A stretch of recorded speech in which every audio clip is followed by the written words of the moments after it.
Morning everyone! Gusto ko lang i-flex ang ating super duper giant na golden photos. Ayan. Ako ang nag-propagate nito. Kinuha ko doon sa ating wall, yung ating maraming photos doon. And ito ay 2-in-1.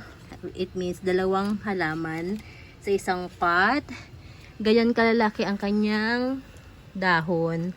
Ayan. Ito, mas gaganda ang kulay nito kapag nilagay nyo sa morning sun. Dito kasi nakalagay siya doon, so wala masyadong araw. Kaya ganyan siya.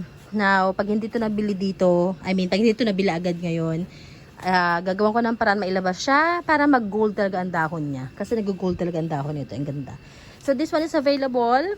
Yan, message nyo ako to check if pwede ko i-ship sa inyo or deliver sa inyo pala. Hindi pala tayo shipping. Via Lalamove tayo. Message me if you want this plant to reserve or to arrange